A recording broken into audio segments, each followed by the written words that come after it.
अस्सलाम वालेकुम, आप देख रहे हो 2 पॉइंट। मेरा नाम दानिश हुसैन। लाहौर हाई कोर्ट में इस वक्त हम मौजूद हैं, जहां दरखास्त निपटा दी गई है फाजिल अदालत की जानिब से और फवाद चौधरी के बाजियाबी से मुतल्लिक अभी थोड़ी देर पहले ही इस केस की समाअत हो रही थी, जिस पर अदालत ने फवाद चौधरी की दरखास्त जो है वो मुस्तरद कर दी है। फवाद चौधरी की बाजियाबी से मुतल्लिक दरखास्त खारिज कर दी गई है और ऐसे में फाजिल अदालत की जानिब से रिमार्क्स दिए गए हैं कि FIR इस्लामाबाद में दर्ज हुई है। FIR खारिज करने का इख्तियार इस्लामाबाद हाई कोर्ट के पास है। फवाद चौधरी के मामले में लाकानूनियत बताएं, अदालत का वकील से इस्तफसार। और ऐसे में फवाद चौधरी के जो वकील हैं उन्होंने भी तस्करा किया पुराने केसेस का, जिसमें इसमें आजम सवाती का केस और शहबाज गिल का केस भी शामिल है, जिसमें कहा गया कि शहबाज गिल और आजम सवाती के खिलाफ एक मुकदमे के बाद दूसरे मुकदमा दर्ज किया गया। केस के सियासी महरकात हैं और जुडिशल मजिस्ट्रेट ने अपने फैसले में दुरुस्त इस्तेलाह इस्तेमाल नहीं की। ये अदालत में फवाद चौधरी के वकील ने कहा और साथ ही साथ ये भी कहा कि फवाद चौधरी के मामले में लाकानूनियत है। इस वक्त ये मनाजिर भी देख रहे हैं, तमाम वकील यहाँ पर मौजूद हैं और अदालत ने जो आज एक बड़ा अहम नुकता उठाया और रिमार्क्स दिए, उन्होंने कहा कि ये FIR चूंकि इस्लामाबाद में दर्ज हुई है और ये FIR खारिज करने का इख्तियार भी इस्लामाबाद हाई कोर्ट के पास है, तो यूँ लगता है कि मुतल्लिका फोरम पे इस वक्त PTI नहीं गई है और मुतल्लिका फोरम जो है वो इस्लामाबाद हाई कोर्ट है।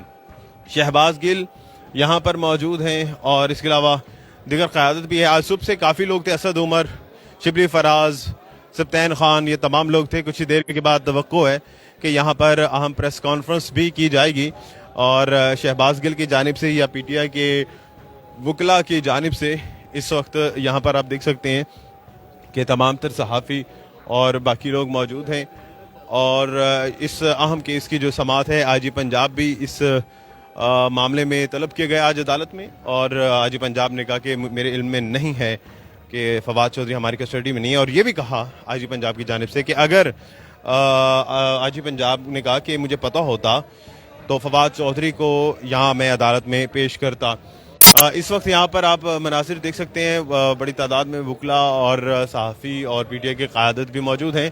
अलबत्ता अब तवक्को यही है कि मुतल्लिका जो फोरम है उससे गुफ्तगू की जाएगी और उसके पास जाया जाएगा। मुतल्लिका फोरम जो है वो इस्लामाबाद हाई कोर्ट है और यहाँ पर सहाफ़ी भी मौजूद हैं, उनसे बात भी करते हैं। यहाँ पर वकला और सर अस्सलाम वालेकुम। अस्सलाम वालेकुम जी, ये सर बराह रास्त हैं उर्दू पॉइंट पे। ज़रा ये बताइए कि अब क्या चल रहा है यहाँ? तो इस्लामाबाद हाई कोर्ट में जाना चाहिए था, तो अब PTI इस्लामाबाद हाई कोर्ट में जा रहा है। आज क्या हुआ? आज सारी समाअत वगैरह आप भी देखते रहे। देखिए जी, बात यह है कि आज जब शुरू में 3-4 समाअतें हुई तो उसमें चूंकि हमें ये नज़र आया कि बाकायदा तौर पर अदालती अहकामात की खिलाफ वर्जी की जा रही है और अदालत का इतना कैटेगोरिकली जो अहकामात थे उसको माना नहीं जा रहा था। उस वक्त सर्विसेज अस्पताल में मौजूद थे फवाद चौधरी, मगर उन्हें पेश नहीं किया गया, बल्कि आगे ये कहा गया कि हमें उनकी लोकेशन ट्रेस नहीं हो रही और मैं तो लाहौर में घुमाया जा रहा है। लाहौर में घुमाया जा रहा था। अब जब आखिरी समाअत शुरू हुई तो उस वक्त जब IG पंजाब आए, उन्होंने तमाम तर डॉक्यूमेंट प्लेस किए।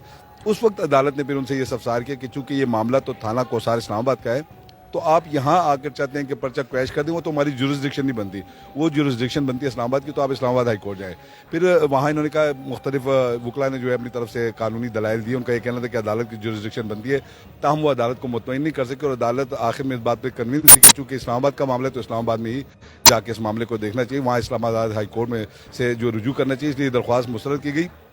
शुरू के 3-4 समातों में तो हमने ये देखा कि अदालत खासी अनाइट थी, खासी अदालत बरहम थी कि उनके आर्डर्स को कंप्लाई नहीं किया जा रहा। मगर आखिरी समात में जब IG पंजाब और DPO जो है वो पेश हुए और उन्होंने आके तमाम रिकॉर्ड पेश किया, तब अदालत कन्विंस हुई कि चूंकि हफ्से बेजा की दरख्वास्त थी और हफ्से बेजा की दरख्वास्त में जब कोई FIR सामने ले आई जाती है, अदालत में पेश कर दी, तो फिर अदालत चूंकि वो हफ्से बेजा तो ये कि बगैर किसी मुकदमे के बंदे को रखा हुआ है मौके तौर पर, तो वो चूंकि FIR पेश होगी तो फिर अदालत कन्विंस होगी कि चूंकि अभी हफ्से बेजा का केस नहीं बनता, इनकी दरख्वास्त चूंकि हफ्से बेजा की थी तो अब वो हफ्से बेजा का केस नहीं बनता था, अदालत ने डिसमिस कर दिया है। अब ये इस्लामाबाद हाई कोर्ट से रुजू कर सकते हैं क्वैश करने के लिए। बहुत शुक्रिया।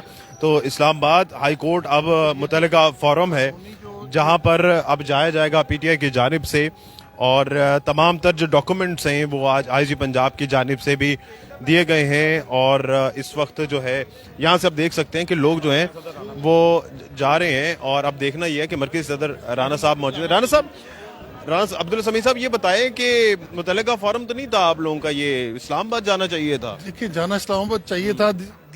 हमने जज साहब का जो 3 बजे जज्बा देखा तो हम तो उस उम्मीद के ऊपर आए कि 6 बजे जो जज्बा उन्होंने 3 बजे इजहार किया, ये 6 बजे भी हमें वही नजर आएगा। लेकिन वो जाहिर है कानून के तहत फैसले होने चाहिए थे और वो कानून के तहत ही हुए हैं, और अदालत ने इस तमाम तर मामले को बड़ा ब्रीफली देखा और इन तमाम नुक्तों को, तमाम पहलुओं को देखने के बाद जिस तरह से अभी बात भी हो रही थी कि हब्से भेजा की जो दरखास्त थी उस पर दरअसल जो है आज बात हुई कि क्या ये हब्से भेजा का केस है।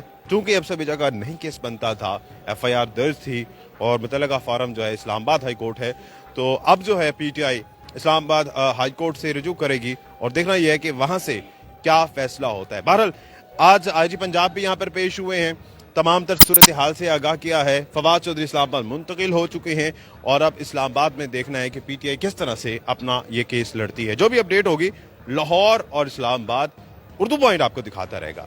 दानिश हुसैन को इजाजत दीजिए, अल्लाह निगहबान।